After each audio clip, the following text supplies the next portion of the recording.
I got me some cocoritos. I got me some cocoritos. I got me some cocoritos. Alright, let's make sure everything is good to go. What to do? What to do? Alright, let's make sure that that's up and going. Where's my water? My water's right there. Good. We got the water. We got the headphones. We got everything else. I think we should be good to go on that end. Make sure we have the cables. Everything's connected. The audio's working. Alright, everything else is working. What about the videos? Is all the audio in the videos good? Do we have the volume set properly there? Okay, beautiful. Good. Everything seems to be working there, alright. Let's make sure everything is up and going. And then we're gonna get from there, okay? That's the only way to go about it. That's the only way to go about it. Let me chorro, then I mod. Alright, sounds good, Brian. How you doing, my boy? Welcome. Welcome. Alright, yo, what is up? It's your boy, Kakaroto, aka Coco. Welcome back to another Spooky Macanonies. I know we haven't done a Spooky Macanonies like in a hot minute. But welcome, everybody. I hope you're all having an amazing, fantastic day. Welcome to the stream. If you're new, follow me on Instagram, Twitter, TikTok, all under Kakarot Gaming XP. Follow, subscribe on Twitch if you can. And I appreciate you all being here. We're going to go ahead and hit that intro. We got a couple of different things for you guys tonight. We have a little bit of Mr. Ballin, Nuke's Top 5. Chills. We have a little bit of everything. Sir Spooks. Hopefully some of the other stuff that we were watching, and we'll probably go from there and see what's up. All right, let's go ahead and get things crack-a-lackin', and we're gonna go. What's up with your boy Brian Lopez, aka Brian? What's up, man?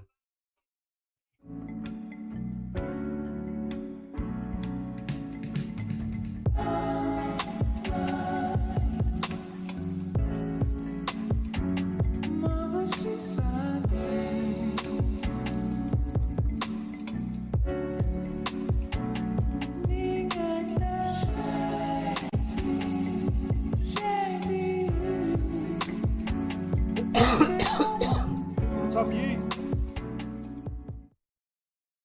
How you doing, my boy Yeet? What up, Lucifer? How's everybody doing today? Welcome to the stream. How are you guys doing this lovely Saturday evening, Saturday night? I hope you're having an amazing day. Had an amazing day. I'm going to turn my camera on in just a little bit. Let me just go ahead and get my water, and we'll get things started. Actually, you know what? Let me go ahead and start it out right off the bat.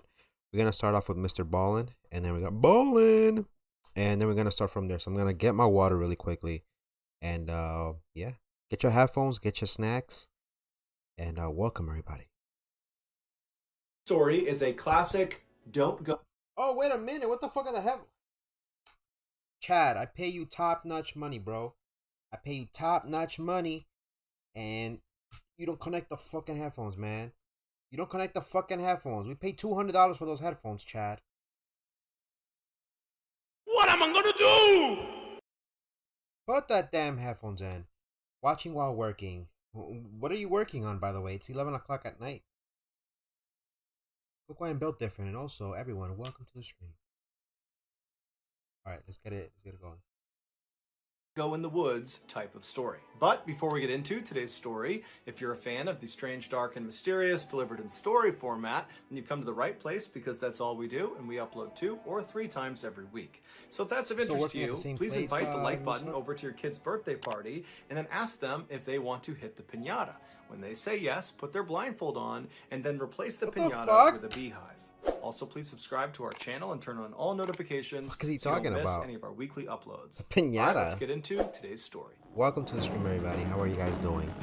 It's your boy Cocorito with the burrito and churrito. So, my boy Hunter here is gonna take care of us tonight. Located in the far northwestern section of Canada is the aptly named Northwest Territories. It is a massive swath of land that virtually nobody lives inside of. To make that point crystal clear, consider the following. The country of Germany has a population of 83 million people, give or take. The Northwest Territories is 4 times as large as Germany, but only has a population of about 50,000 people. In addition to being this huge and mostly unoccupied space, the Northwest Territories are almost completely wild. Think dense forests, huge mountains, massive rivers and lakes, and lots of really big animals. Even for highly experienced outdoors men and women, the Northwest Territories can be a truly hazardous. Sorry, I have to save my shishas for later on when it gets like creepy and scary, so sorry about that. Hazardous place. And within this truly hazardous place, there is one part that is the most hazardous. What up, Electro 9000? Right in the How you middle doing, boy? of the Northwest Territories. And it's this 11,000 square mile stretch of just pure wilderness that's called the Nahanni Valley. In 1976, the Nahanni Valley was made into a national park. But don't let that fool you. This is not some family park that anybody can go to. There are no tourist accommodations, so there's no hotels, there's really nothing inside of it. And there are no roads that lead into this park. The only way you can get inside this valley is by plane or by boat or by very stressful and difficult overland hike. But for those who are able and willing to make the effort to get inside of this valley, you have the opportunity to explore one of the most beautiful places on the planet, because this section of the world is almost completely untouched by man. It is Really quickly, I mean, if you guys know about a place that is desolate and there's nobody there to be found, there's no doctors. First of all, this is my first thing that pops in my mind. There's no doctors, there's no rangers. God forbid something happens, who the hell's gonna look out for you? We're watching Fast 9. We're gonna watch Fast 9, we're gonna watch tomorrow. Same thing with the Suicide Squad movie. Getting back to the video really quickly, but if you know of a place, this is why nature is usually best to be visited during the daytime, right? Not during the nighttime, because unless you bring somebody who knows what they're doing, trust me, it's not a walk in the park, no pun intended. really nature at its purest form. However, there's a catch. This valley is said to be haunted. Over the last 10,000 years, the handful of native tribes that have attempted to settle inside of the Nahanni Valley have all either suddenly disappeared without a trace, like the Naha tribe, that literally overnight just was gone, leaving behind their shelters, their food, their supplies, just gone. No one knows what happened to them. Or the tribes have abruptly fled, claiming they were being terrorized or stalked by creatures lurking in the forest, like these white demons and these large wolves they called wahilas. Now, of course, this just sounds like folklore, and it might very well be that that's all it is, folklore. But starting in the early 1900s, some very strange things started happening in the Nahanni Valley that were not folklore. These things happened, and they were horrifying. These were horrifying, real events. And they might, depending on your viewpoint, give credit to some of the theories that the native tribespeople have about this valley, which is there's something evil lurking out in this forest, but we just don't know what it is. In 1904, 3 brothers, Willie, Frank, and Charlie McLeod, who all lived in the Northwest Territories, decided they wanted to go looking for gold in the Nahanni Valley. They figured because so few people had ever been inside of this valley that if there was gold to be found, then certainly it had not been found yet. And so after a very long and arduous journey using sled dogs and trains and homemade boats, they finally slipped into the valley and found themselves on what's called the Flat River, which runs right through the center. Wait a minute, all of that for gold? All of that for gold. So you're exposing yourself to potentially dying. You're increasing your chances of death, and you're doing it all to risk it for gold. That makes no sense. I must have been different back in the day, I guess. Center of the Nahanni Valley. Now, the Flat River is kind of ironically named because it's anything but flat. It's actually more like a rapid at certain points. But either way, the 3 brothers, they're on their boat, they're making their way up the Flat River, and at some point they pull off onto the riverbank and they set up camp. And then once their camp is set up, they go down to the river and they put their gold sluices in the water.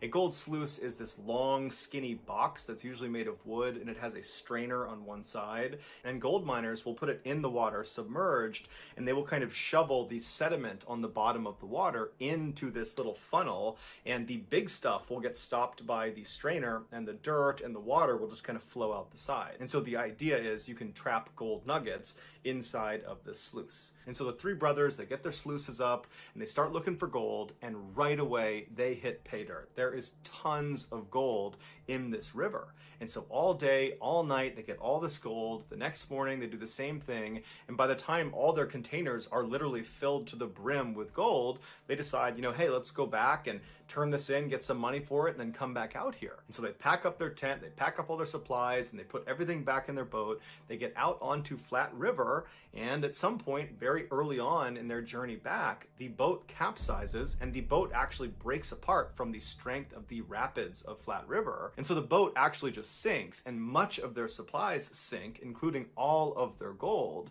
But the three brothers are able to grab some of their supplies, like their rifle and some lumber and some of their mining supplies, and they swim it all to shore. They catch their breath. They're totally devastated at the loss of the gold, but they're alive. They have enough supplies to survive. And so they figure all they can do is maybe try to go back to their original site, try to get some more gold because they did still have a sluice, and then try to get out of there and then, regroup and come back another time. And so using some of the lumber they recovered from their broken boat, and then also by cutting down some trees, they literally fashioned another boat and then hopped back on the Flat River, and they went back up to that site where they had found gold earlier. They set up their sluice, they set up their camp again, and this time they didn't find any gold. So all day, this very disappointing day that they've already lost all their gold, now they're not finding any more gold.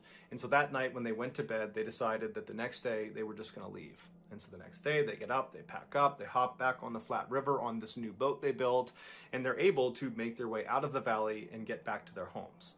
As soon as they get back home, the two younger brothers, Willie and Frank, start talking about how they want to go back into Nahanni Valley and go get more gold, because now they know there's gold out there. It's not a question, yeah, we didn't find it that second time, but we know it's out there. Charlie, the older brother, he wanted to get the gold, but he felt like, hey, that was a close call with the boat flipping over.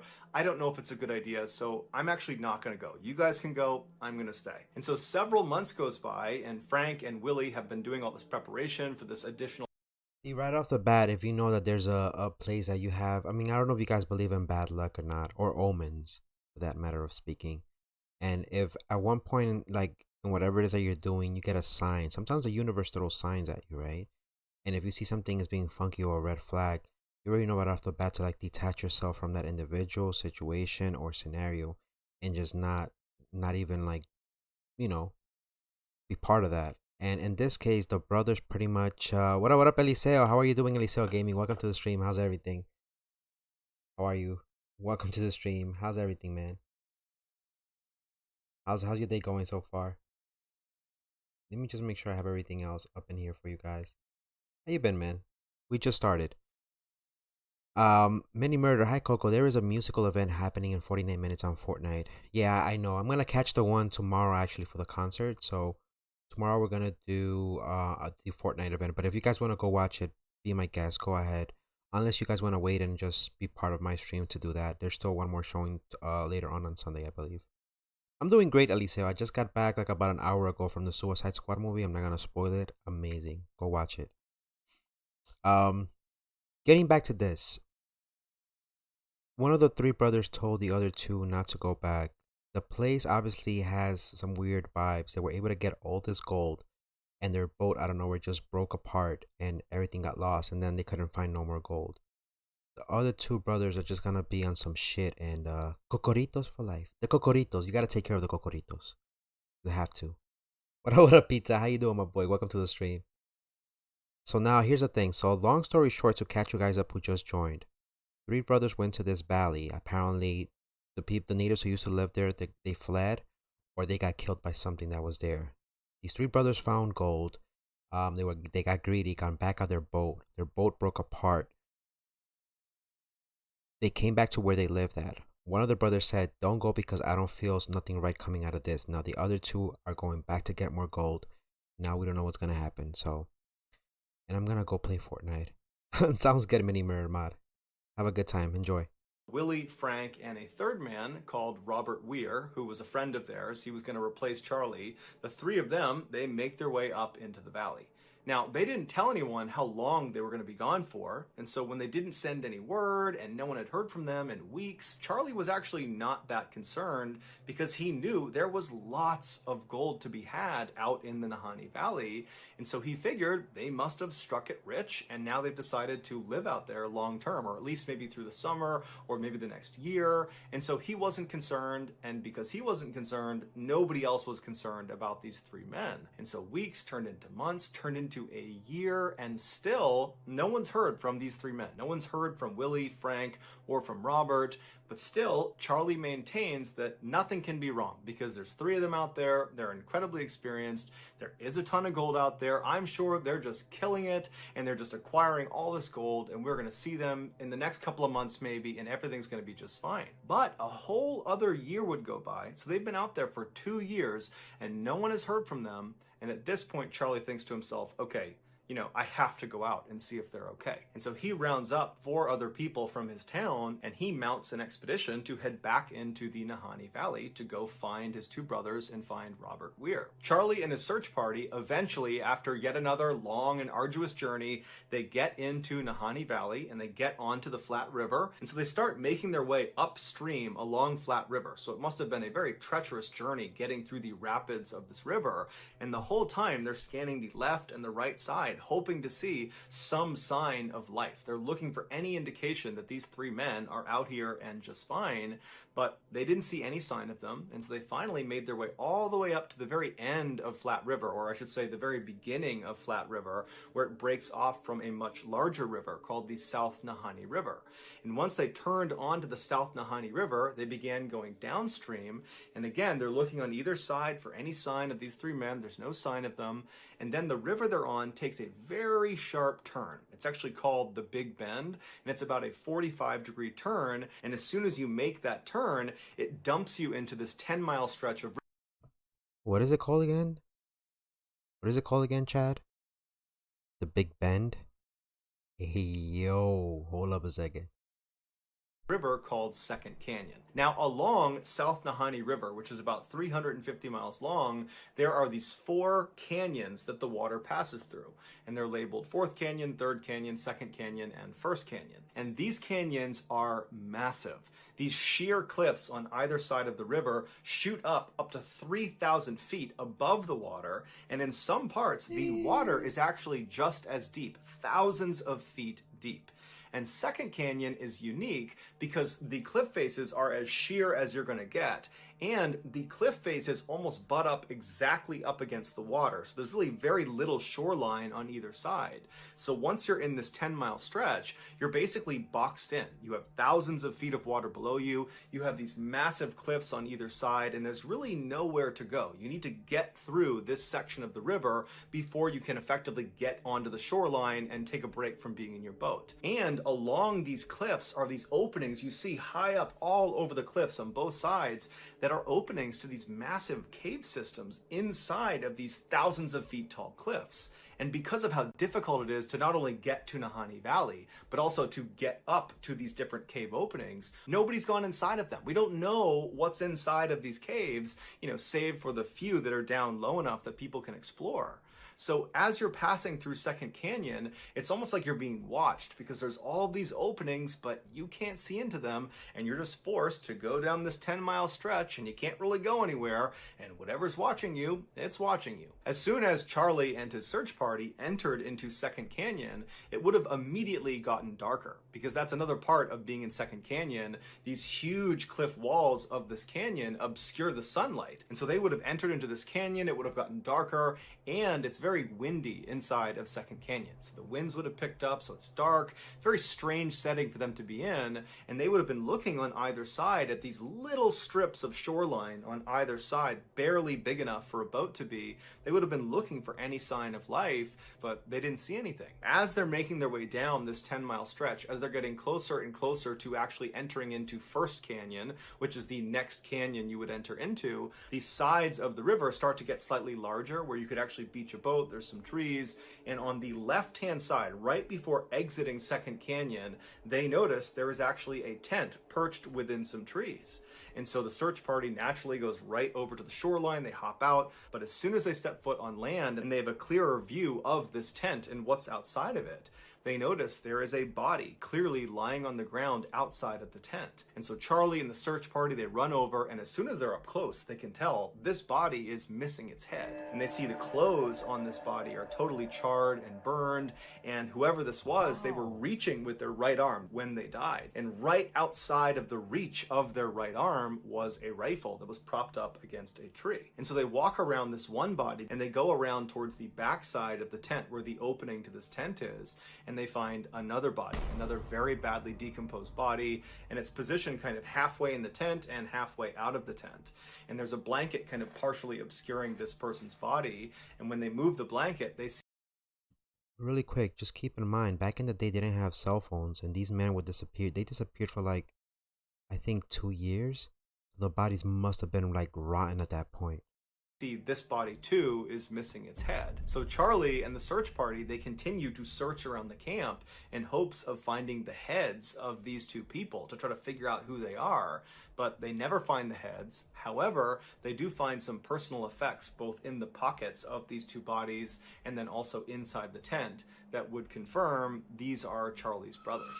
As for the third man that had been with them, Robert Weir, he was not at the campsite, and in fact he would never actually be found officially. However, a little ways down the river, another partial skeleton would be found several months later that was attributed to Robert. However, that was not 100% confirmed to be Robert. The only other interesting thing that was found at this campsite was a carving in a nearby tree, and it just said, "We have found a fine prospect," indicating that Charlie's brothers had found gold. But there was no gold either on them or in their camp or in the river nearby. Nothing. There was no gold. Charlie and his search party would leave the valley and get in touch with the mounted police, who would come out to the site where the brothers had been found. They would launch an investigation, and ultimately they would come to the conclusion that all three of these men, the two brothers and Robert, had starved to death, and then after they had perished, animals had taken them off, which is why Robert was found so far away and why the skulls were missing from the two brothers. Now, Charlie did not believe that. He believed they had been attacked by native tribes in the area, but the police were not buying that. They said this was a natural thing, this was an accident,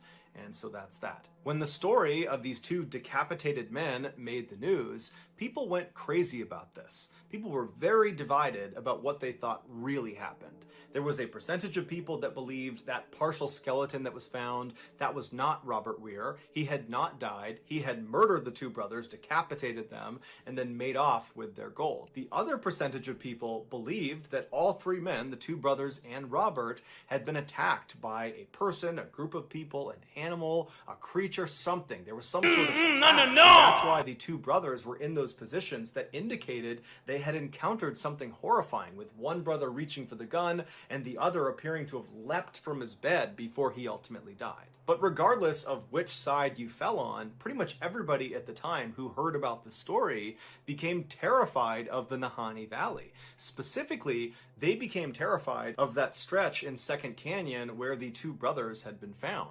So actually that stretch got renamed the Headless Valley, and from that point forward, that's all it was known as. And so even though there were obvious gold prospects in the Headless Valley and all along the South Nahanni River and the Flat River, people, after this story broke, were just not prepared to risk going in there and potentially becoming another victim.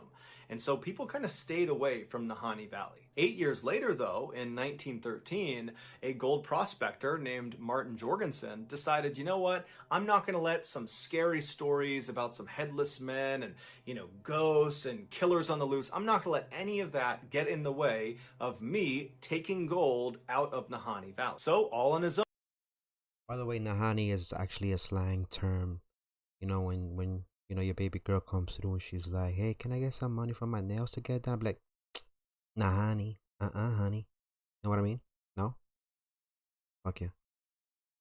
Martin makes the arduous trek inside of Nahanni Valley. He makes his way up Flat River, and he finally finds a spot about 70 miles upstream of where Headless Valley was. And he actually built a one-room cabin because he was going to stay there through the winter. And then the plan was he would meet up with his partners the following summer.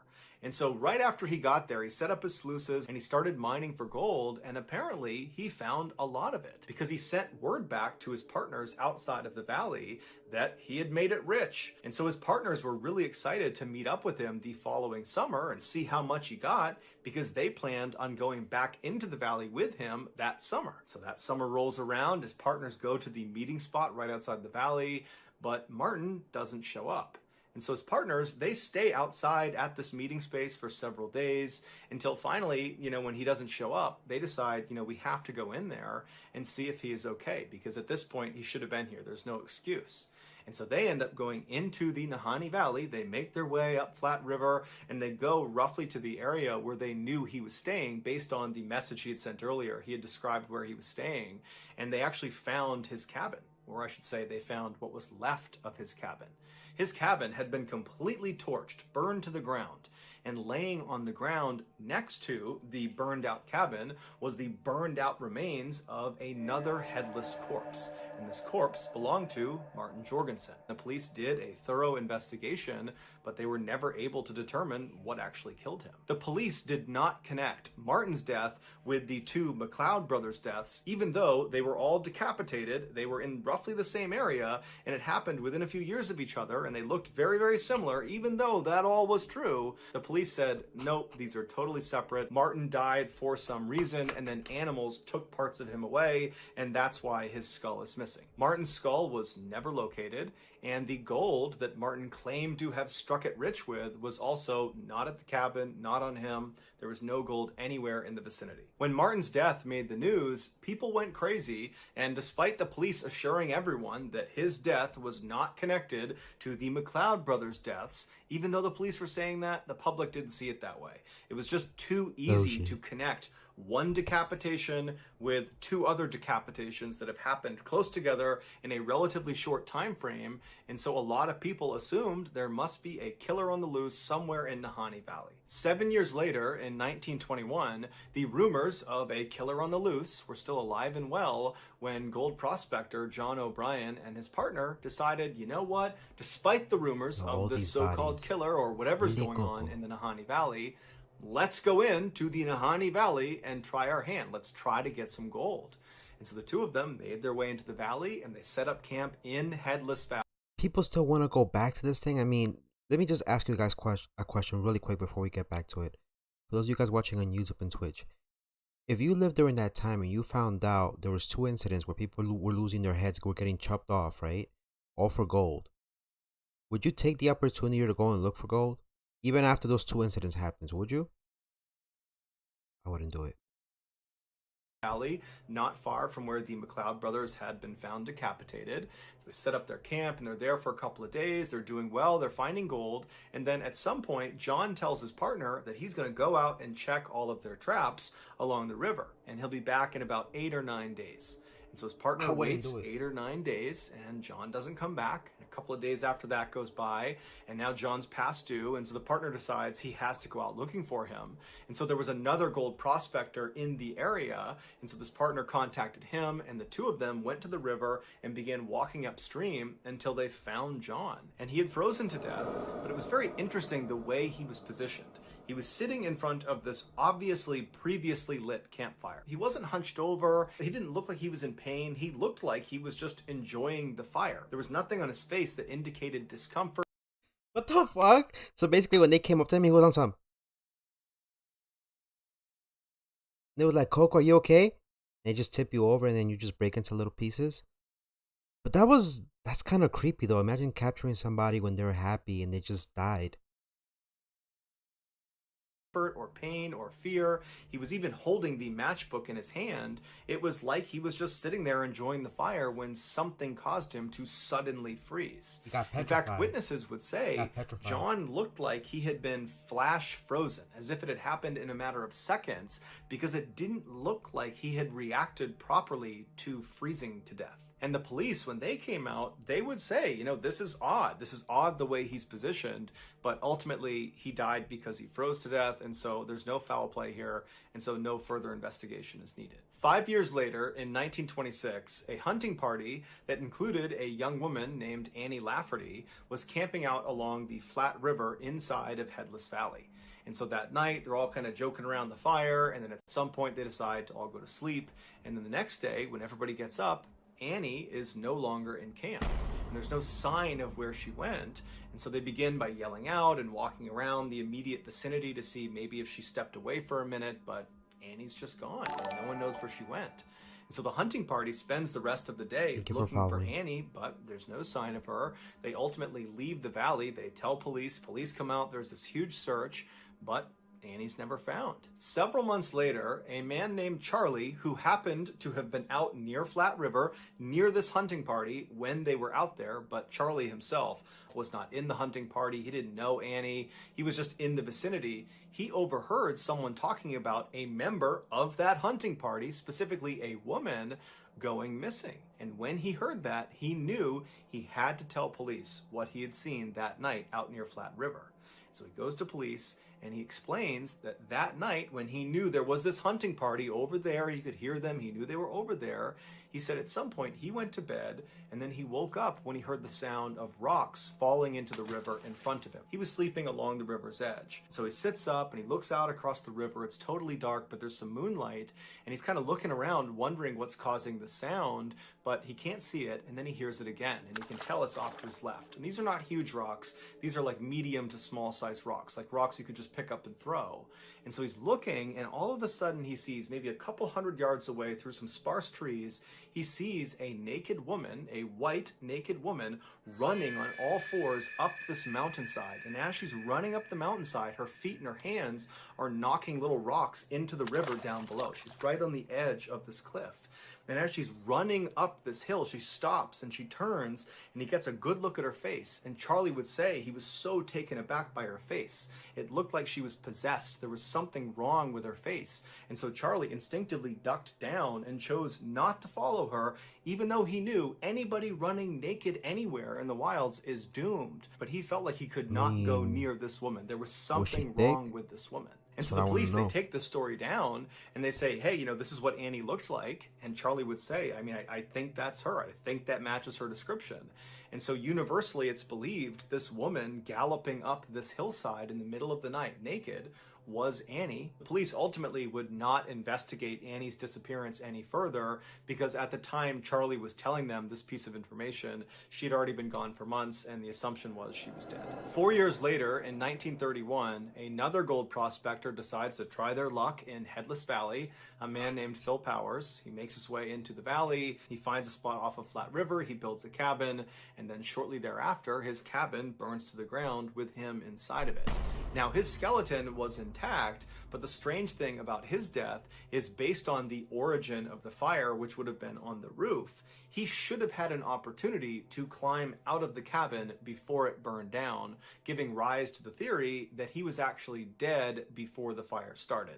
However, the police said this was an accident caused by Phil doing something with the stovepipe that led to it catching on fire, and this was just all one big accident. But the vast majority of people that have followed along to this point with all of these strange deaths, they were just not buying it. 5 years later, in 1936, two more gold prospectors, William Epler and Joseph Mulholland, they entered the Headless Valley to try their luck, and shortly after arriving and getting set up, they went missing.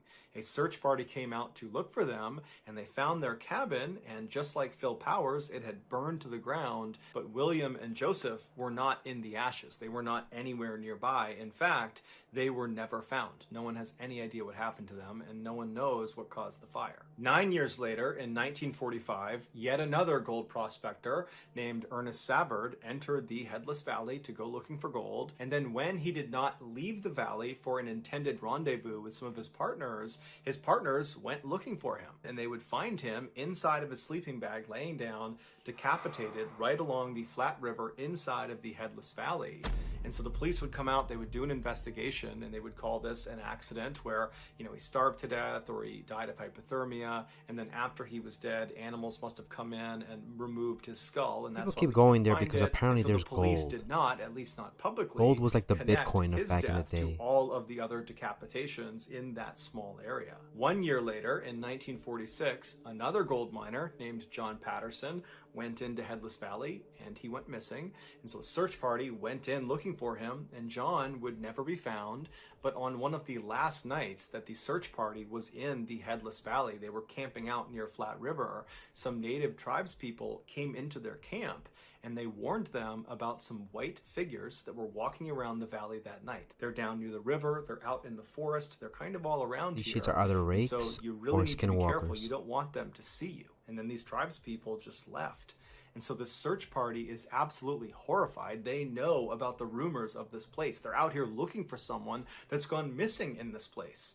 And all night, all they hear are distant howls and screams that they hadn't heard in the previous nights. They're hearing these wailing sounds coming from all around them, like these things that are out there were intentionally trying to scare them to get them to leave. It felt like they were not supposed to be there. The next day, first thing when they got up and they left, the leader of that search party would say he just felt like the whole valley was totally sinister, and that constant wailing they heard the night before, he said he will never forget. From the mid-1940s onward, there have been far less strange incidents reported inside of Nahanni Valley, but one could attribute that to the fact that far less people have been going into Nahanni Valley ever since the 1940s. And in recent times, huge segments of the park have been permanently closed. The park has said the reason they're doing that is to protect that segment of the park. But other people have speculated that at least part of the reason why they're closing these segments, many of which are right near the Headless Valley, is because they're trying to protect people from getting anywhere near whatever it is that's lurking inside of that park. But regardless, it is still a fact that over the last century, there have been dozens and dozens and dozens of people that have either gone missing or who have died under very mysterious circumstances inside of this valley. And the truth is, relax with the nobody memes. knows why.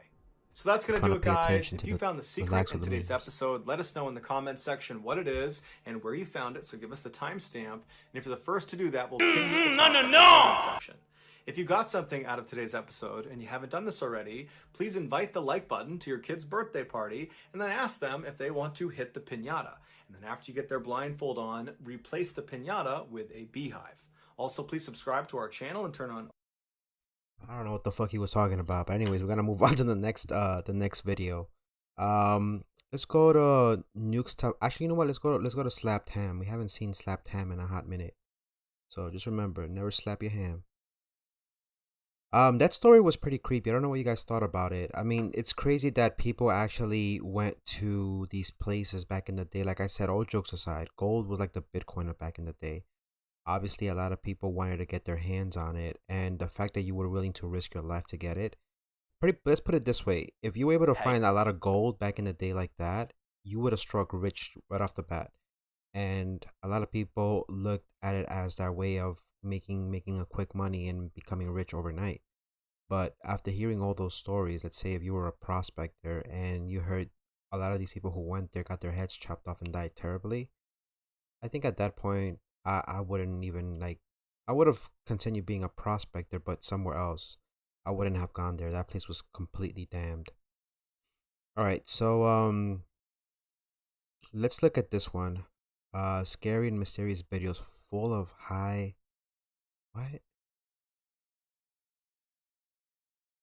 full of high strangeness. Okay. So we're gonna let the video load up really quickly. Go ahead and grab your snacks, grab your headphones.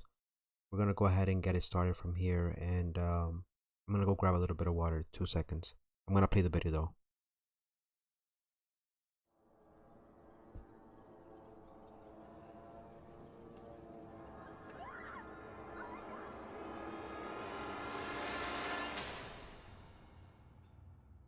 How you doing? I'm Callan, and this is Slapped Ham. Today we're looking at some mysterious videos that are leaving viewers baffled. So hit that subscribe button and get ready for more creepy content. Here we go again. Like this.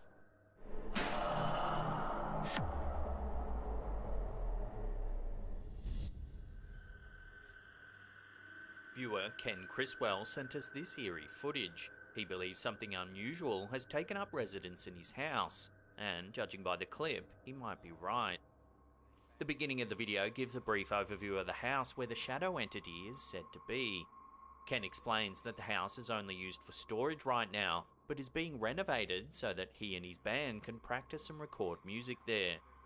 The reason he's walking around with a camera is that he's showing a mate some of the damaged roof that needs repairing. What the fuck is up with that flag? This one, I've got the leak fixed.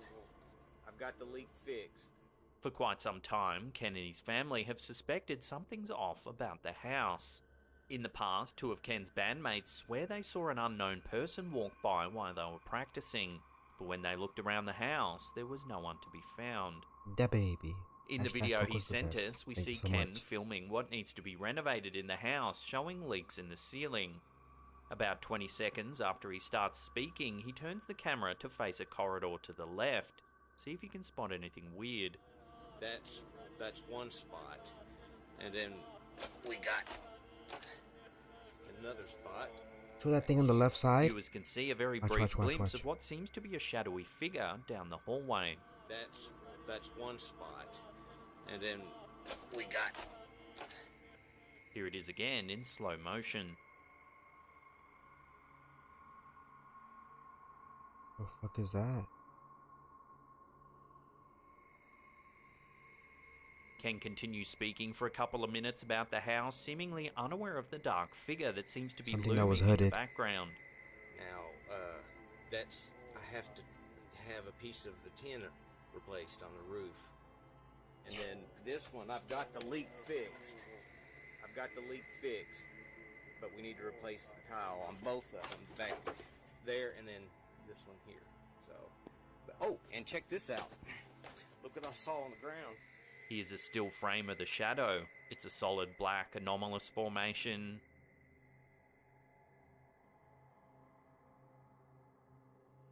Ken goes on to explain that the basement door was latched shut during the entire video, but the shadowy figure seems to have emerged from the door nonetheless. That's kind of trippy a little bit.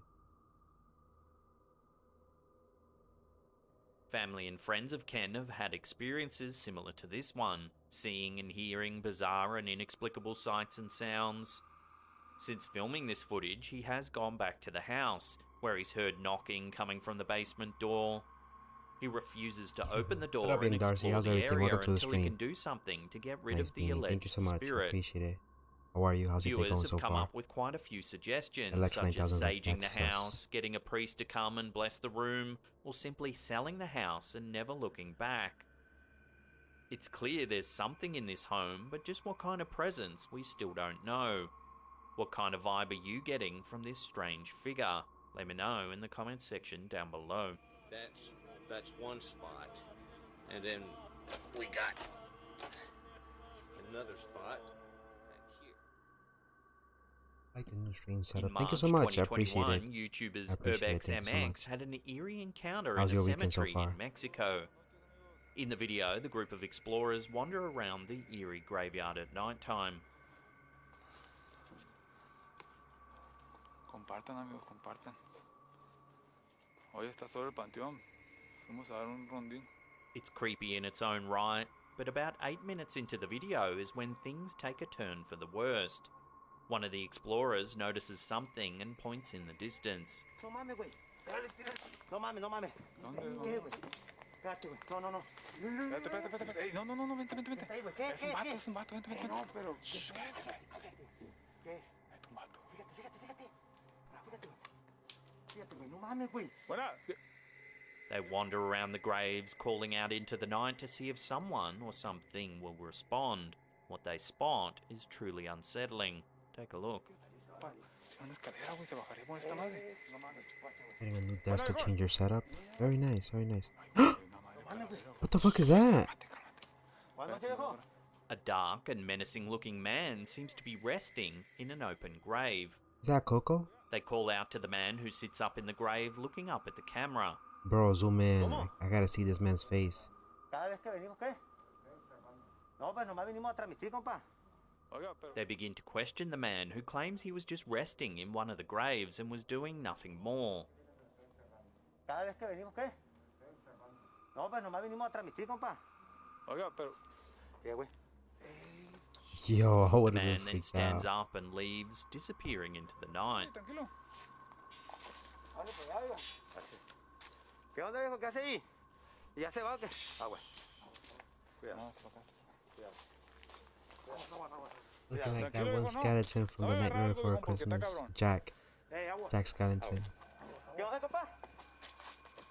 Oiga, ve. What's up, my ¿Qué hace ahí, boy? viejo? Hey. How's everything? Sitlani. How are you doing, Sitlani? Glad I caught you live. A perfect way to Viewers chill were very and vibe out with concerned some over the spooky fact videos. that the YouTubers had dared You approach already the know. man. Welcome to the They stream. believed that he was up to no good, perhaps even robbing the grave. Other viewers took it a step further and suggested he was performing some kind of ritual in the open grave. And so while nothing paranormal was captured on film, finding a masked man inside a grave in the middle of the night is surely enough to give anyone the chills. Cuidado. Tranquilo, viejo, no. No voy a agarrar algo, viejo, porque está cabrón. Hey, agua. Agua. ¿Qué onda, compa? I don't know what was up with the guy's face, but the guy's face looked. Viejo, ¿qué hace ahí, viejo? Hey. Viejo. Ya, déjalo acá, no hay pedo. No mames. No, pero hay que guacharlo, güey. Capaz y nos rodea. Robbing the grave. It's a grave. What is there to rob? Facebook user Ben Lewis managed to capture Jewelry, a potential gold ghostly watches. child playing around the back of Pulteney Street in Corning, New York. The footage was captured on a Wise security camera on the 21st of October, 2020. In the video, we can see a parking lot with a couple of buildings in the background. Immediately in the center of frame is what looks to be a small transparent figure gliding across the ground.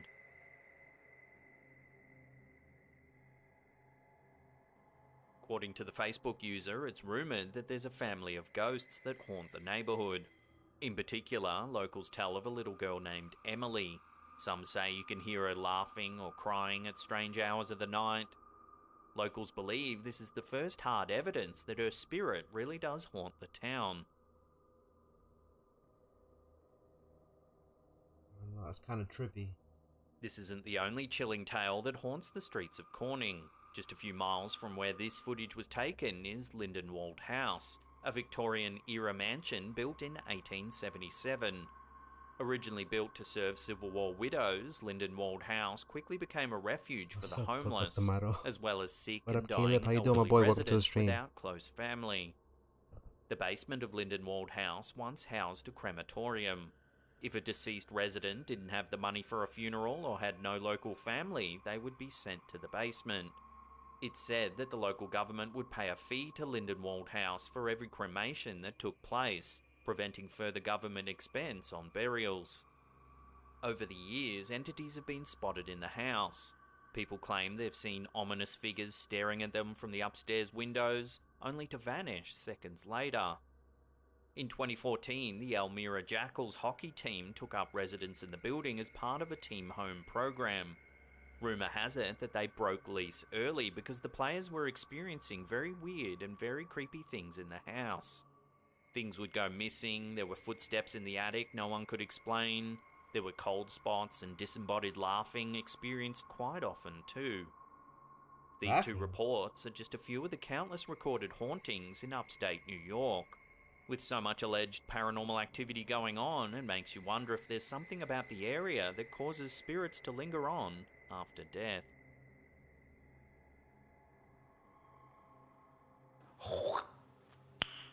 Nice. How the fuck is that nice? A Facebook video uploaded by user Ilashiba Michael seems to show something strange hovering near the moon. I like Video anything that begins has to do a with wide aliens. shot where we can see the moon in the sky. The camera then zooms in to get a much clearer and more impressive view. Take a look at what was captured. No through road video? I saw it in private.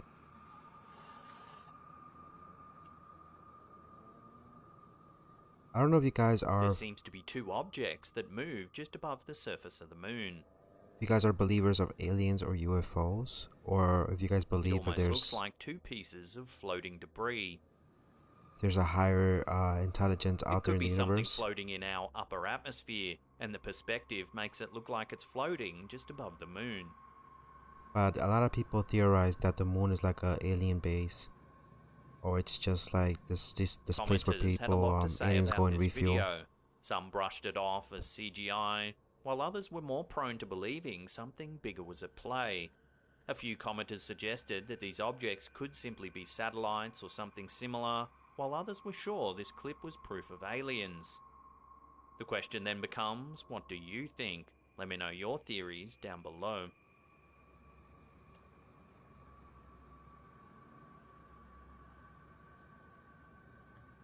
That's interesting. Never know. Is there anything scarier than hearing a blood-curdling scream in the middle of the night? For YouTube user El Pinche Macas, the answer is a resounding no. A video captured by the YouTuber shows this exact situation come to life. The video begins by showing security camera footage outside of the viewer's home. We can hear dogs barking in the background. About 10 seconds later, we hear the first hair-raising scream sound out.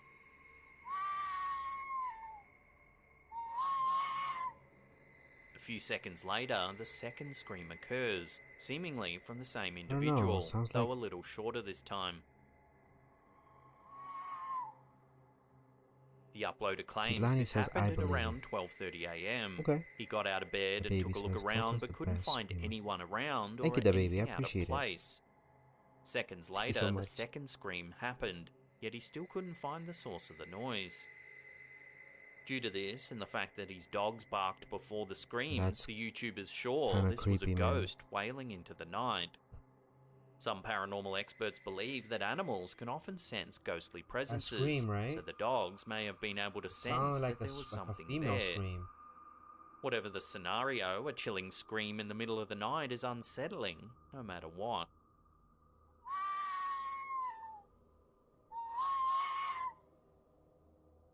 Come on, dog. Come on. TikTok user JJMC12 uploaded a brief clip that's been creeping out millions of TikTok users with plenty of theories to share.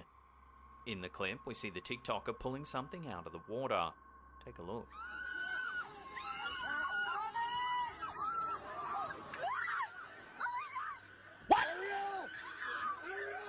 The object seems to be some type of skeleton, though it doesn't resemble a fish usually found in the sea. The skeleton has a pink and brownish colour to it and is long and narrow. We can see what seems to be a tiny rib cage and a human-looking head at the end.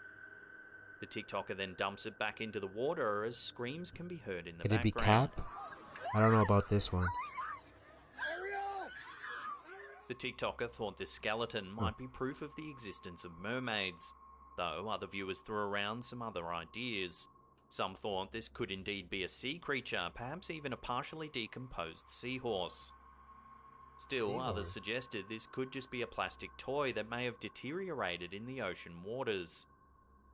So what do you think this strange video shows? Mini mermaid, seahorse, or just a toy? Throw your theories into the comment hole down below. Why are they screaming? Many people love hearing and watching rainfall as it brings a rhythmic sense of calm. TikToker Melon's mum Jen uploaded a video that was meant to show a soothing rainstorm. That previous video was The Cap. video, my taken from opinion. a front door security camera, shows the front of the uploader's yard. We can see rain falling on the pavement for a few moments until something eerie seems to appear in the middle of the frame.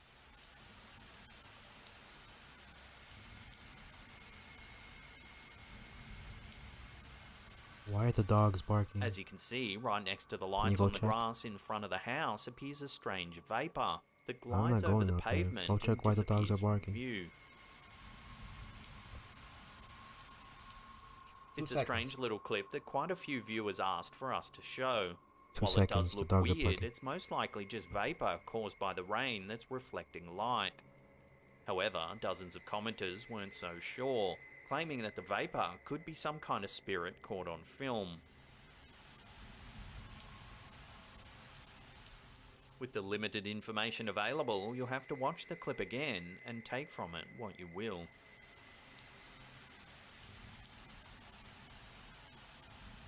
It could have been edited. It could have. I agree. Before we take a look at some unsettling home security footage, Take it with a grain of remember salt. to hit that subscribe button, then tickle that We don't little claim bell any of icon these there videos to and be turn on real all or channel fake. notifications. That way you'll be in the loop every time we drop our scary Take and them mysterious for videos. the creepy factor. Also, remember to lick your fingers and Some give of them that are thumbs up interesting. button That's the there, way I or a would big call old them, wet but willy. others you can't really explain, you know? A skeleton scratching on your door. It wasn't just a nightmare for Texas resident John Thompson.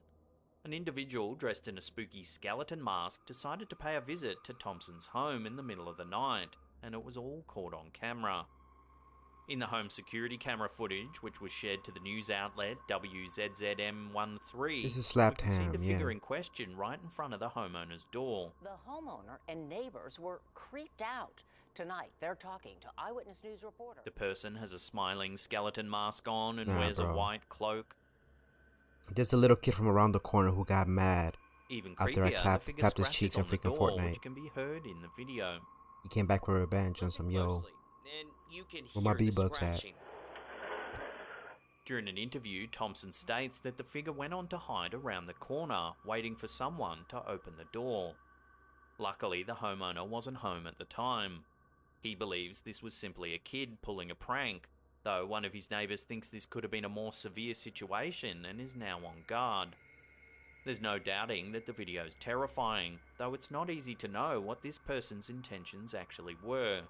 What Could up, it the have dog been girl? a teenager Hello. pulling a midnight prank? Hi there. Or was this someone with more sinister intentions, How you doing, the dog hoping girl? to Welcome to the attack the stream. homeowner and break into the house? One of the neighbours interviewed stated that this incident occurred in Texas, where people are quick to draw guns if needed, so this situation could have ended very differently. I think That little kid would have gotten smoked. That shit happened in Texas? Come on now. Come on now. Play Fortnite. We're gonna play Fortnite tomorrow. Nuke's top 5. That kid would have gotten smoked. That one wasn't too creepy. Again, I'm still a little bit spooked out about that story from Mr. Bolin. Alright, let's see what Nuke's top 5 has. So what happened with the event today, if you guys, I don't mind you guys spoiling it. What happened with that event? That maybe redeemed Fortnite. After this, I was gonna do Pokemon unboxings. I have a whole box of Shining Fates for you guys. I love the creepy factor. I seen this one creator called Ghost of Carmel Lane. He records some crazy stuff and he calls the ghost. He captures the shadow dude. Yeah, I've seen the Ghost of Carmel Lane. I've seen them. They have an amazing concept. They've been shown in a few of these channels, by the way. What do you think of the No Through Road video? It's creepy. I wouldn't say nothing super paranormal. It's an Ariana Grande event? Oh no, then I'm good. I'm gonna play Fortnite just to play Fortnite. We're not watching no Ariana Grande on my channel. That's gonna give me copyright strike right there. It was creepy, Young Darcy. Nothing about like super paranormal or supernatural. It's just creepy. And that's what I'm pretty much trying to tell you guys. When you watch these videos, we don't know if they're real or fake, but some of them we can call cap on them and some we can just be like, we don't know what the hell it is. Anyways, the Ghost of Carmel Lane those videos are pretty good. Top 5 ghost videos to scare your inner demons. This is Nuke's top 5. Let's get it.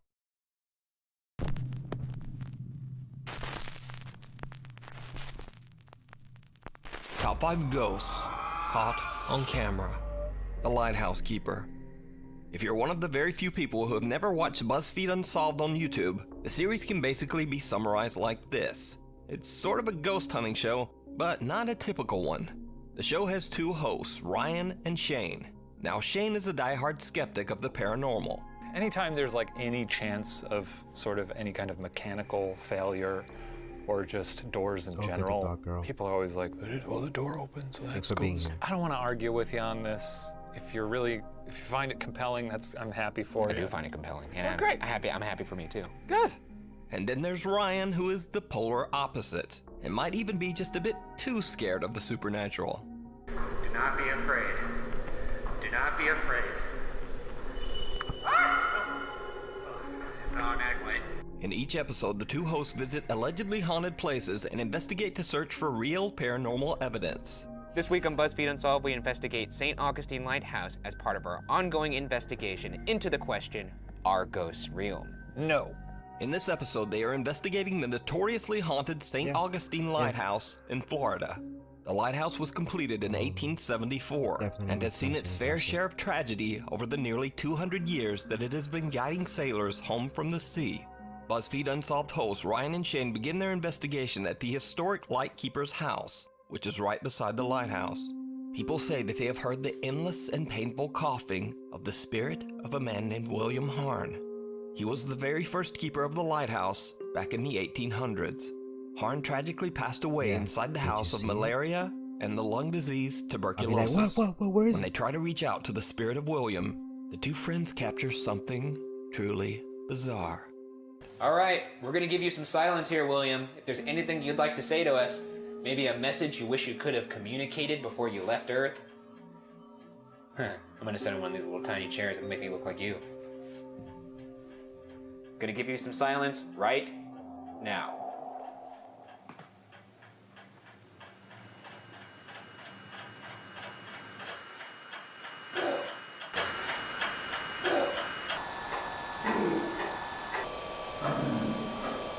Ryan and Shane captured the unexplained sound of someone coughing, just like guests claim to have heard. Could this be the spirit of William, who died of tuberculosis? Next, Ryan and Shane finally enter the actual lighthouse, which is said to be a hotbed of paranormal activity. The best ghost evidence of all time, in my opinion, or at least some of it, has been caught right here in this little rotunda. I mean, they caught an apparition full out, just peeking over the railing. It is said that paranormal investigators always have an experience in the lighthouse when they are alone. So to test this theory, both Ryan and Shane will be locked inside separately to investigate. Shane heads in first for his solo investigation, but he doesn't really experience much. All right, so I'm going in there. I'm going to the top. Yeah. He seems a little sus. How is it sus? Yeah, that's what you do on a staircase, yeah. Sounds good. This is high time for a ghoul to come out and spook me. Chad takes care of the soundboard. So far, no ghouls. This is allegedly the site of a lot of FBAs, or full-bodied apparitions. I feel nothing. I really don't. I don't get any vibes. I haven't felt anything strange all night. All right, see you later, dudes. Next, it's Ryan's turn. And now, before we proceed, it should be noted here that during the building of the lighthouse, a young girl named Eliza tragically lost her life while playing at the construction site. Visitors have reported seeing a young girl in a red dress inside the lighthouse who just faded away into thin air right before their eyes. Everyone who's gone in there has seen something, for the most part, if they've gone by themselves. You know what?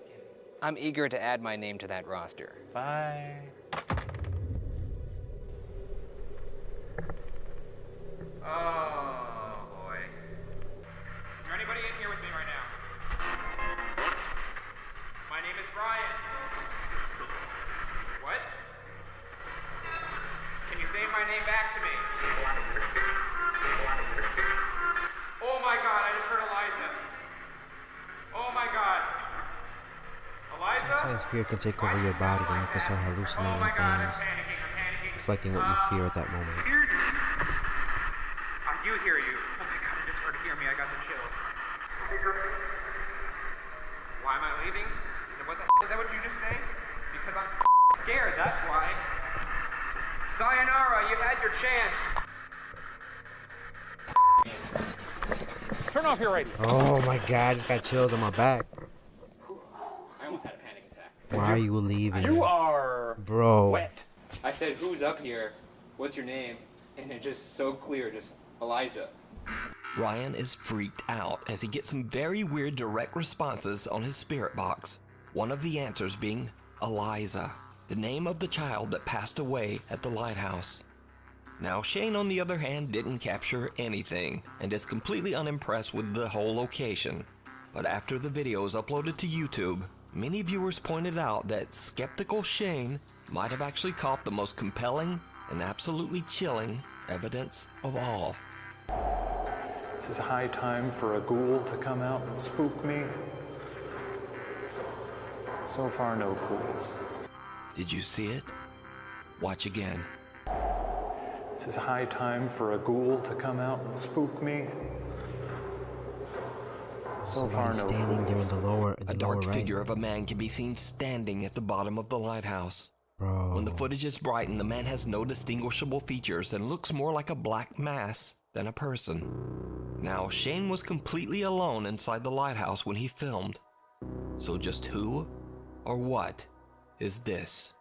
Could it be the ghost of one of the many deceased keepers who are said to haunt the lighthouse? You decide. Alright, see you later, dudes. The final night. Alexander Labuzov from Russia says that he's been living in the same apartment for over 3 years. Did you see? When suddenly and farts. inexplicably, strange paranormal things began to happen around Nah, his bro, home. there's nothing behind Loud, me, bro. unexplained I'm sitting right noises behind- I would have wake him something up here. in I the got middle of nothing the behind night. Things around the house would nothing move on their behind me. I'm own. good, I'm protected. And scariest of all, one night when he was in bed, sound asleep, someone or something suddenly grabbed onto his wrist, squeezing hard. He jerked his arm away and lurched out of bed, searching his room. But there was no one there. He says that the paranormal activity in his apartment just increased over time, until eventually he decided to just move out. So Alex is set to move out of his apartment the next day, but he decides to try to record the strange supernatural activity one last time. This video was meant to be Alex's last night in his apartment. First, he sits in front of his camera and explains what's been going on in his apartment. As he's talking, he hears something strange. Я сразу же вскочил, включил свет.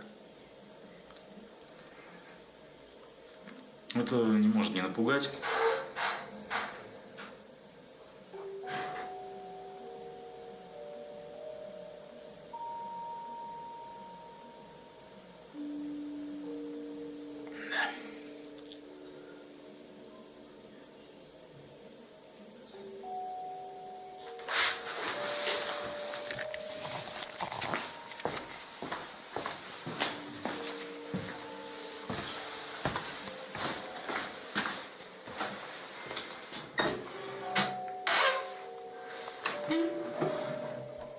There was his chance. 3% chance it was a shadow crawling inside the armor. 20% chance it was actual ghost. 10% chance it was a painting. 20% chance it was a Просто знакомый звук. Так, изредка я услышал, ну, похож. Something moves somewhere in the apartment, and Alex believes it might have been the kitchen cabinet door. He decides to set up his camera in his bedroom and leaves for 2 hours to meet up with a friend. Did you see it? Ghost knows you're recording and wants to be. Да, сейчас приеду. Fablet. I have to be fablet. Давай. Go. Alex turns off the light and leaves. Sorry guys, Mike Tyson took But over what my happens channel. while he's gone is truly bizarre.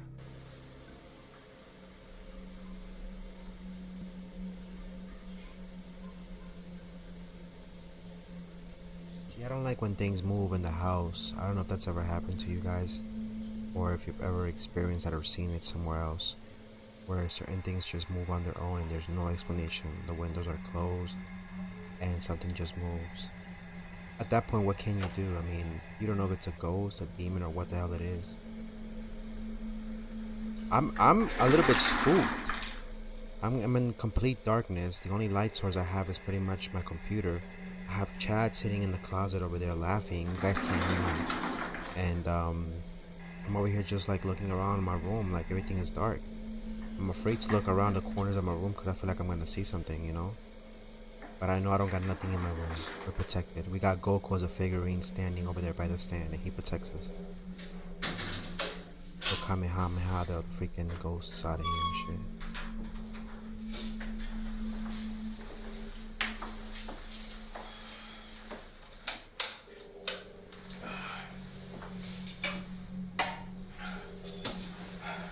What are the chances that he's tied a rope to the chair before? Alex returns home and just goes to Look bed. at it for the creepy next day, factor. he discovers that his landlord is unavailable to pick up his apartment keys. You never know. And after reviewing his footage, Alex is unsatisfied with the potato quality video he has recorded in his dark apartment. So, he decides to stay one more night. This time leaving the camera recording, but with the lights on. Just like the night before, he again leaves to meet up with a friend. The camera captures something downright creepy. Have a good one. Have a good one, young Darcy. Be safe. Take care. I appreciate you coming through.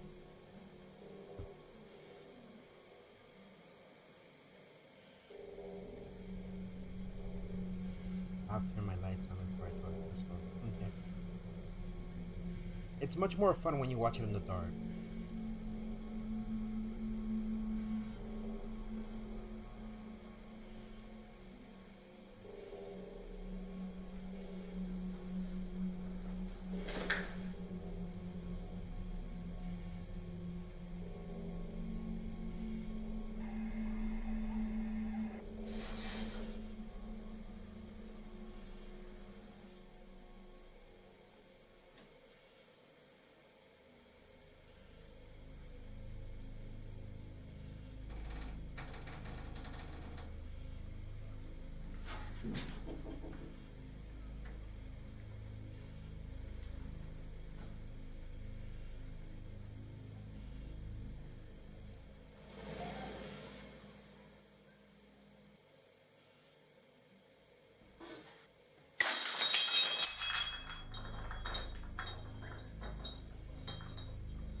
Again, I don't know about you guys, but when things get moved around and tossed around, Alex is shocked when he comes home as he discovers that his camera has somehow flipped upside down all on its own. He grabs the camera and begins to film his thoughts on the strange situation. What happens next is absolutely terrifying. Я смотрю, у нас сегодня рыбный день. Охереть вообще.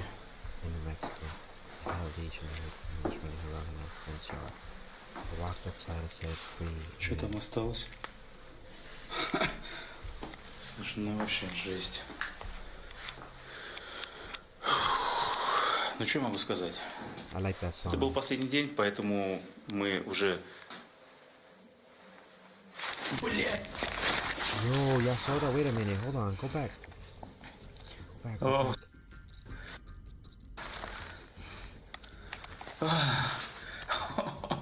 Да усрать. Take care. Have a good one. Thanks for coming through, baby. I appreciate you. Это можно вообще.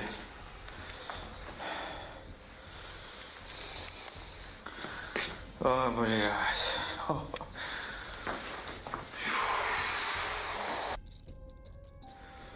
Так.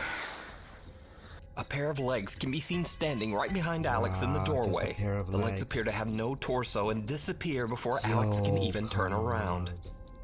So, did Alex capture proof of the paranormal in his apartment? Just a pair of or legs, nothing is it else. illusion? I leave it up to you to decide. Viewer videos. Ethan Budzinski was on a family vacation in the Pocono Mountains of Pennsylvania when strange things began to happen in his rented Airbnb home.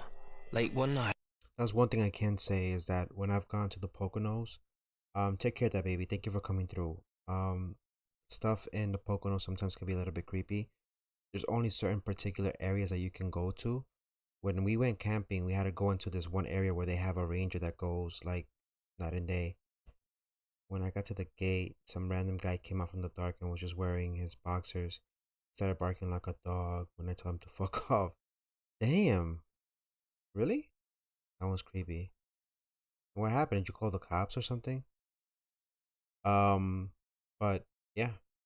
Ethan and his family hear the sound of a baby crying from somewhere in the house. Now Ethan... So again, the Poconos, you can only go and camp out in certain areas. Anything outside of the particular area where where it's not protected, they say that people disappear and there's creepy stuff that happens in the Poconos. That was the scariest thing that ever happened to me. Yeah, I'd be spooked out seeing somebody else in their freaking boxers just freaking barking like a dog. I would have smacked them, but what the fuck is wrong with you? But anyways, yeah, let's see what happens with this family. they went to the Poconos and they heard baby cries in the middle of the night. They didn't know where the hell they were coming from. And his family hear the sound of a baby crying from somewhere in the house. Now Ethan's 2 young nephews are asleep in bed upstairs, so he immediately runs up to check on them, only to find that they are both quietly asleep in bed. This occurs several times. Ethan hears crying, then goes upstairs to find the children quietly asleep. So the next time Ethan hears the crying, he pulls out his phone and starts recording.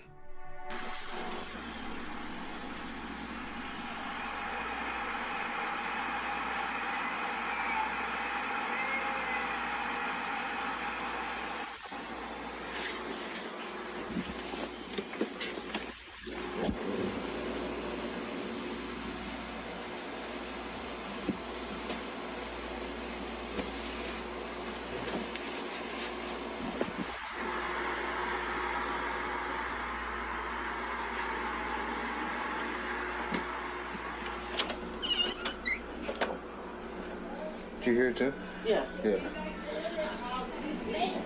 I just went up there and he was sound asleep. Okay, that's what I heard.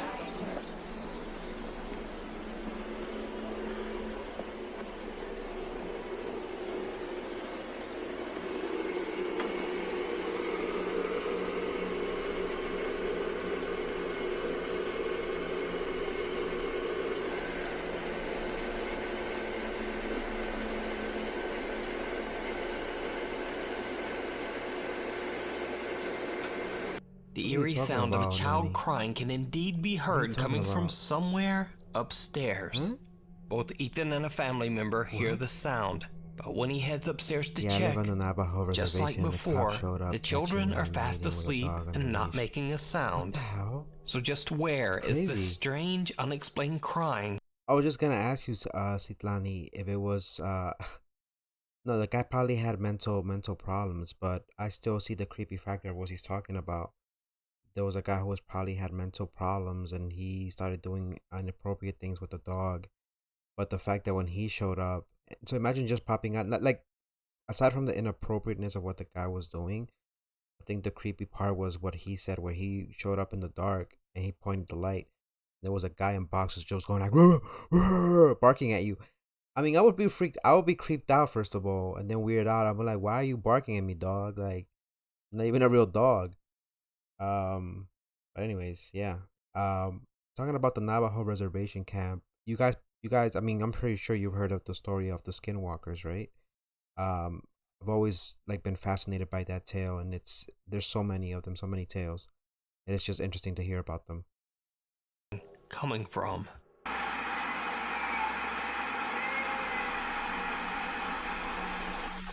Let me know what you think down in the comments.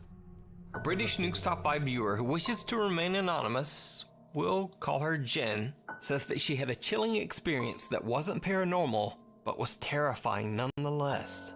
And as I've personally always said on this channel, real people can be much scarier than anything supernatural. So late one night around midnight, Jen starts receiving messages from a guy on How's Facebook. that going, by the way? At first, she plays along. I enjoy it. But the messages from the stranger just get creepier and when I play Call of Duty Prop Hunt, I'd be like, I'm fast as fuck, boy. I'm fast as fuck, boy. I just be going around. They're trying to shoot me. I'd be throwing my concussions, changing into other stuff, and then I'd just be hiding using the glitches. And we win for the most part, so. The Cocoa Walkers. You don't want to know about the Cocoa Walkers, man. That's a whole different tale. I would tell it another time, but I'll give you a little preview. The Cocoa Walkers were completely different, man. It's like, they say they're like half bearded and half not. Like the half of their body is covered in hair, the other half is not. It's just how they're born. And if you see one of these at night, it might come out and give you some lucky charms. But if you get on their bad side, they say they take you in their bag away to an island, and there they torture you and shit into watching Seinfeld for like day and night. creepier. I'll correct some of the typos and slang and save you from listening to me doing a terrible British accent. But what you see on screen are the actual messages. So, at one point, the guy suddenly writes, "It's a good break from Warzone. Since you're up, can I come and meet you then? Yes, I am mental. On my way down to your house, of watching I'll ring when I'm outside." That's the torture chambers. Thinking he's joking, Jen laughs it off, writing back, You don't even know where I live. And then the guy starts trying to creepily call her on Facebook, because it turns out that he does actually know exactly where she lives. A stalker. He types, "You live next to my granny's house on the corner." Then he continues to call her, and things go from bad to worse your information like because that. he actually shows up right in front of her house. Did you see it? "Don't make me knock, please," he messages. "I'm outside the center window right now." Jen is now understandably completely freaked out. She tells the guy that she is not coming out under any circumstances, but he won't take no for an answer. "Is that your window at the front? How do I get in your back garden?" Jen replies, "You don't." At first I thought the guy was trying to be maybe a little bit romantic, like, okay, let me just let you know that, you know, I think you're beautiful, and you know, you're the world to me. But now he comes out of nowhere and says, "Yo, how do I get in the back of your garden?" Like, nah. Don't, and ends the conversation. But it did not end there. Jen says the disturbed young man stood in front of her house for almost 2 hours. He eventually left after her family members went outside and told him to leave or they would call the police. So I guess the takeaway is either be careful of who you talk to online, or simply Facebook sucks. Don't ever meet people up online. It's the worst thing you could do. Susan's Courtside Cafe in Kissimmee, Florida was originally built in 1912, and over most of the last 100 years, the building was actually a small home for many families and individuals. Locals believe that the building the cafe is in is haunted by the spirits of its former residents. Workers at the cafe say that they often hear unexplained noises while working late at night, and both the staff and visitors claim to have seen bizarre shadow figures throughout the restaurant. Nuke's Top 5 viewer Valerie Ann says that she went on a Halloween ghost tour in Kissimmee that stopped at the allegedly haunted Susan's Courtside Cafe, and it seems that the rumors of paranormal might be true. Valerie caught this strange footage. Sorry. Nah, I have one of my personal favorite ones. I just go up to a random female and be like, "Hey, yo, where's the gabagoo?" It works. 95% of the time it works. I just saw something walk by. They heard it open and then really? Did you see it? It's a little hard to make out, but a dark figure seems to quickly pass through the cafe dining room before just disappearing. Someone in the tour group mentions it, but Valerie Ann is shocked when she discovers that she actually caught the apparition on camera. She says that she has no idea who or what this mysterious figure could be. But what do you think? That's creepy. The home of the Jinn. One of the OG Saudi door-kicking ghost hunters that I first featured on this channel, Adventurer Allah, is back with an all-new YouTube channel. Amazing. In this live stream, Allah goes to investigate a large abandoned building that is said to be haunted by an evil presence, or Jinn. As he broadcasts his exploration live, things take a terrifying turn. No, because I think we're all in on this journey together. The YouTube journey, right? And there's gonna be some people more than others that are gonna have different backgrounds, different cultures, different ways of seeing things. So I wouldn't say I find any other viewer or YouTuber annoying. It's more about like, okay, well, I just don't pay attention. If something is negative and I don't like it, I just don't bother. That's why I have my moderators. My moderators will come out of nowhere and be like, "Listen, you already know Coco, so yeah, so nah, I'm neutral when it comes to that. Basically is my answer." Basically. أي شيء أنا ما أشوفه على طول على الخاص. بسم الله.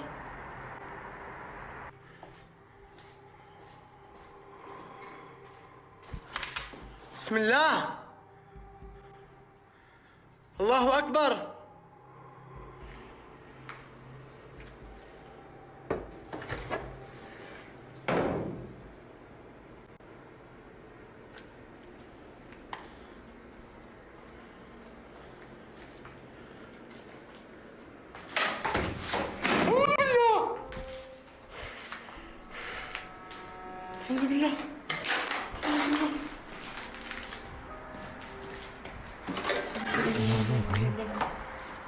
Even though there's no power in the building, the ceiling fan begins to rotate on its own.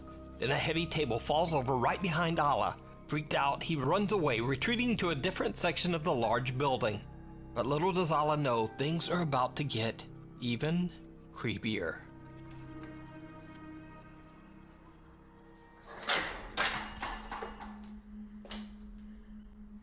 حسبي الله الله لا إله إلا هو الحي القيوم لا تأخذه سنة ولا نوم له ما في السماوات وما في الأرض من ذا الذي يشفع عنده إلا بإذنه يعلم ما بين أيديهم وما خلفهم ولا يحيطون بشيء من علمه إلا بما شاء وسع كرسيه السماوات والأرض ولا يؤوده حفظهما وهو العلي العظيم.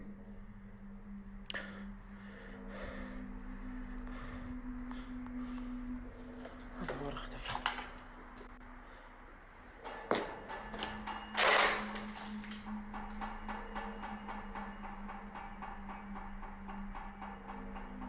من كان في هذا المكان سحر فابطله. الله أكبر.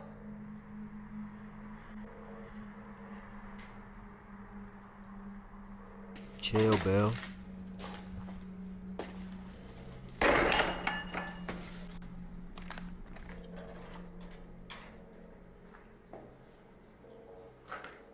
في أحد؟ في أحد في المكان؟ So you say you have a viewer that comments like 80 times on your video? That's fine, there's nothing wrong with بسم that. الله.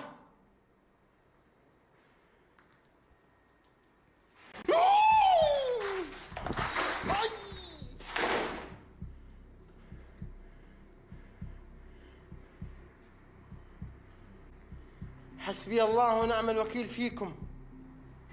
الله لا إله إلا هو الحي القيوم لا تأخذه سنة ولا نوم له ما في السماوات وما في الأرض من ذا الذي يشفع عنده إلا بإذنه يعلم ما بين أيديهم وما خلفهم ولا يحيطون بشيء من علمه إلا بما شاء وسع كرسيه السماوات والأرض. A terrifying dark mist-like figure can be seen in a doorway, and a pair of crutches aggressively flies across the room right in front of the terrified explorer. He investigates the area, but nothing there. The mysterious dark mist has simply disappeared. But it's not over yet. بسم الله اللهم إن كان هذا سحر فابطله اللهم إن كان هذا سحر فابطله اللهم إن كان في سحر مدفون فابطله اللهم إن كان في سحر معقود فابطله. Part of being a YouTuber, there's gonna be people who are gonna write to you a lot. As long as they're not writing anything inappropriate, I think it's not an issue. أعوذ بكلمات الله التامات من You شر have ما to start خلق. learning how to handle a lot of comments. Because what's gonna happen, let's say if your channel does blow up, you're gonna have to deal with way more comments than that. So you just have to be, empathetic towards your viewers, as long as they're not being disrespectful. الله السميع العليم. اللهم إن كان هذا سحر فابطله. You never know what you have until it's gone. Let's say that viewer ends up getting hurt and they decide never A to plate hit you falls off back a table again on because its you own, found then them another already. ceiling fan And it begins ends to up missing, rotate, like, and a damn, large that's heavy closet moves somebody as if who really pushed by supported some me and believed powerful, in me. unseen force. You have to try to, Something have is a little thrown at balance, but Allah, look at it from injuring their his point of foot. view. And after Somebody that, cares that much he's for your had channel, you about should just enough. welcome them with open Allah arms. decides Like, to just get out of there and end his live stream. So did adventurer Allah capture a real haunting by a terrifying jinn? Nah, son, you already said he was annoying. That's it. We're gonna have to cancel you, the dog girl. Hashtag, everybody in the chat, hashtag cancel the dog girl. Nope, that's it. We're canceling you. Canceling you in 2021. Actually, add the 2021 afterwards. Hashtag cancel the dog girl 2021 _ 2022. Or is it all just a very elaborate hoax? You decide. Return to the Red House.